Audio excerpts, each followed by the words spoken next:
Hello, everyone. Welcome back to 100 Days of Magic. Woohoo! 100. Oh, now it's upside down. 100 Days of Magic. So good to have you here. I'm glad you are tuning in as we explore today's episode about how you create a spell for finding. So, once again, thank you all for being here in this space, the crossroads of magic and mastery, which is a place where we can all come together, share our experiences with magic and all of the things related to magic, whether they be astrology or tarot or alchemy or whatever else floats your boat. Feel free to post it, show it off to others because you might inspire them. You never know what things can show up in a potluck kind of place. Hello, Boris. Hello, Jackie. I'm glad you're here. Uh, Remember, if you are a content creator, if you're writing blog posts, if you're writing books, if you organize tele events, feel free to put the links there as well. This group has over 10,000 members. You never know who's listening in at any point in time, but hey, every little bit of advertising about what you do helps.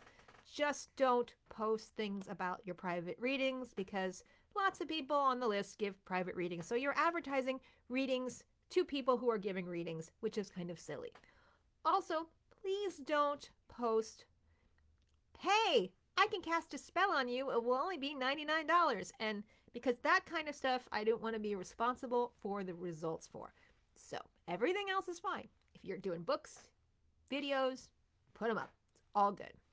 Oh, hello, Claudia. It's good to see you there. Yes, it's daily Magic TV time. Just a reminder, at some point in the very near future, I am shifting over to putting these videos on YouTube because YouTube has many benefits that these Facebook videos don't have. So they won't be live, at least until my YouTube channel gets big enough to be able to support me doing live broadcasts there, which is the intention, but there'll be a transition period as I build an audience of subscribers. So it will probably be in the next week, maybe less. Right now, I have today's and tomorrow's episodes. I might have a couple more just to finish up a couple things. And then I will start posting the videos from YouTube. Okay? So today, for the spell for finding. I don't think, as I was thinking about what I talked about yesterday, I don't think we talked about a planet that was involved in finding. So I think we need to do that today. So I have all the 7 colors of the planetary rainbow that we have to work with. Who would help you find things? Well, let's knock Saturn off the list because he brings our energy down. Kind of watches his feet as they go. He's not big into going out and seeking things. I probably knock Jupiter off the list, except that he can bring some luck to any equation. So maybe having him in the background as like a chorus member would help, although he doesn't always like being a chorus member. Anyway, Mars, probably not. It's more of the energy principle. Then things get interesting. Probably not the moon per se. The moon's more about change and transformation and nurturing. The sun casts light on things and help you figure out, like, help you see. So maybe the sun. Venus attracts things, but she's sort of a general attractive principle. She doesn't usually have, dominion over finding specific lost objects. Mercury is an interesting choice because Mercury is a trickster energy. So if you think about, losing objects as being the house elves that steal your stuff and you say, hey, brownies, please bring that back. That's actually very mercurial. That's very transactional. So out of all the planets I'd have to think about, I'd probably put Mercury high up on that list of, hey, go fetch this for me, because it's kind of like a transaction happening. Bring this thing back to me that I'm looking for. So I put that on my list, maybe with some backup from the sun, maybe with a little Jupiter luck thrown in there. So when it comes to finding spells, we talked about the ring the bell spell. This is the one I use. Has a nice sound to it. Don't know how it translates on the microphone. Probably pretty loud. Or maybe a little bit wah, wah, wah noisy. We also talked about the possibility of doing cord magic. Every little witch would probably benefit from having a jar of, what is in here? Why is there a coin in here? Huh. That's not even in English. That's a French franc. Well, I wonder what message that has for me. Why the French franc is in the jar of cords, I do not know. Anyway, so this is just a jar of leftover pieces of string. They are multiple colors. Some of them are leather. Some of them are embroidery thread. Here's another piece of leather.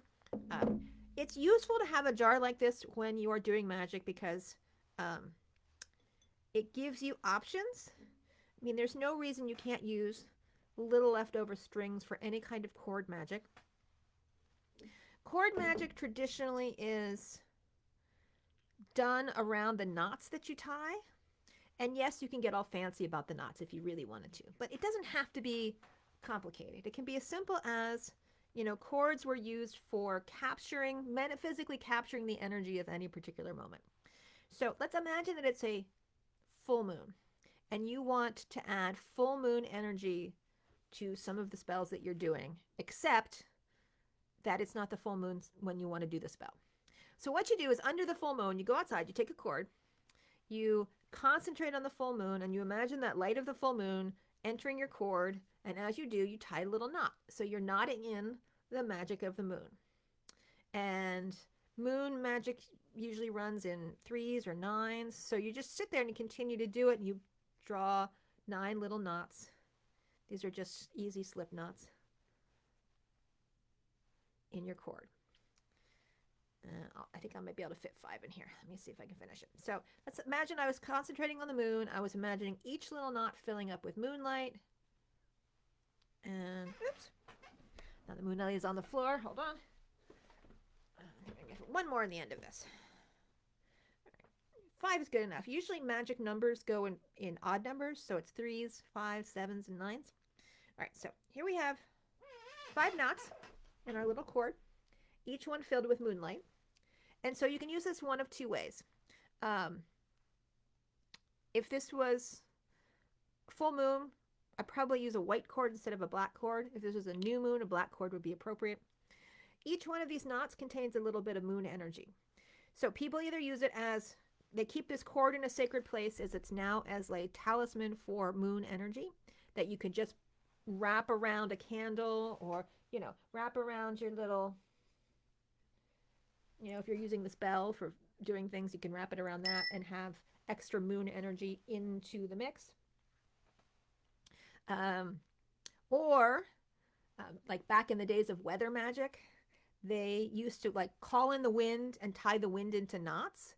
And so if you needed the wind to increase, you would untie the knots, and each knot that you untie would be increasing that energy of the wind into the world. This is like nautical magic.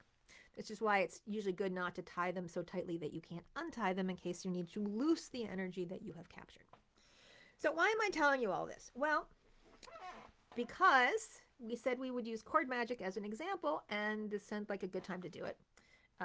You can also use, in this, you could, decide on a Wednesday, an hour of Mercury.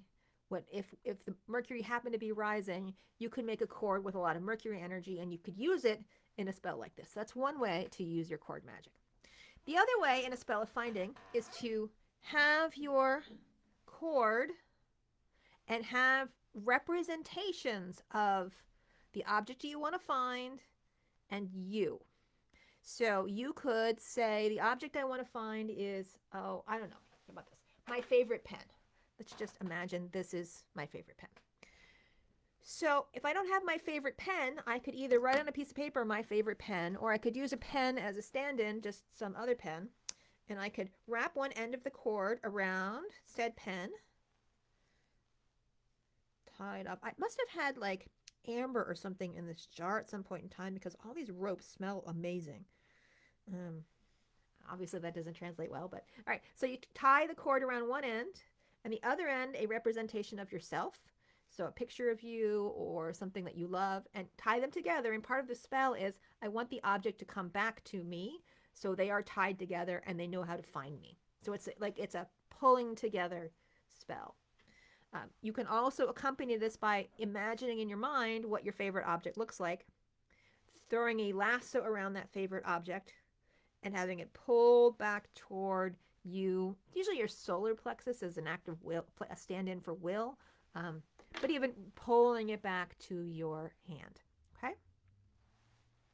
So those are possibilities for doing a finding spell using cord magic. You can also ring the bell and see those waves from the bell ringing out, letting what you were looking for to come on back, kind of like those old time farmy house shows where they ring the bell and everyone comes running for supper, kind of like that. You get a little triangle or a bell and say, "Hey, come on back! It's time. You've got enough walkabout." Those are both possibilities for the mechanics of the spell. The rest of it, the ritual part, because spells are basically moments of intention encapsulated in a ritual.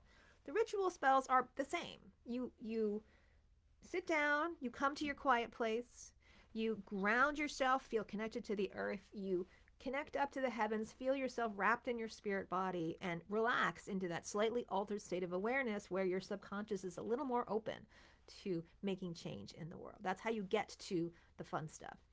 Then you invite your guides to come and help you. In this case, it might be Mercury, it might be the sun, the helpers of the cords, so forth. State your intentions. I want my object back. I have my favorite pen back with me. Really clear intention for this one. There's a difference between putting intentions. Oh, I think I need more money because I want to buy a new car. And watch that. That's pretty clear. Or I'm not crazy about where I want to live, but I don't know what I want. And that's a fuzzy intention. I want my pen back. I visualize my pen coming back to me. Super clear. So that should be easy. And then after you have stated your intention, you will do your cord magic, or you will do your sound magic, and you will visualize this occurring. And then you will thank all the spirits that have come to help you out.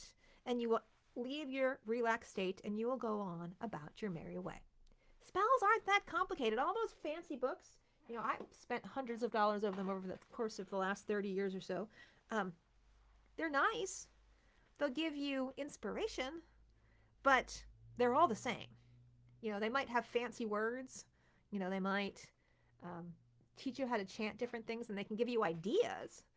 But by and large, you can also recognize that everything in your world potentially has the ability to be a symbolic stand-in for everything else.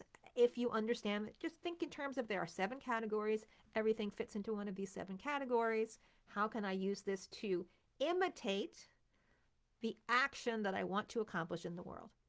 So our cord magic, or imagining a lasso around the object and pulling it back to us, is our minds imitating in physicality what we wish to occur. That's all we are doing when we are doing magical acts. There are symbolic acts meant to be representative of the change we want to see occur in the world. So that we are working in the language of symbol that our subconscious loves best, so it will get its freaking act together and go act in accord with what those desires are. So not that complicated. I hope by now that we've done 4 of them, I hope you're beginning to see that they all have something in common. That they all don't require, really complicated thinking. You'll find techniques that you like the best because you get used to them. So used to them you don't think about doing them. And all of a sudden you realize you have your own internal rituals already, and you didn't even think of them like that. You just did them. So for all those reasons, I really hope that you have been getting something out of these conversations. As I said, tomorrow we're going to be talking about after a finding spell. Really, after a finding spell, you have 2 paths. You either the thing you asked for is already back, or it's not. So we'll talk about each of those different options. Okay. Once again, thank you all. Hey, Abby. Hello, Mary. Hello, Claudia. Mary, I think this finding spell was yours, wasn't it? I get all confused about who asked what after a while. I can't believe I've been doing this we are on day 49. Wow. Super impressive.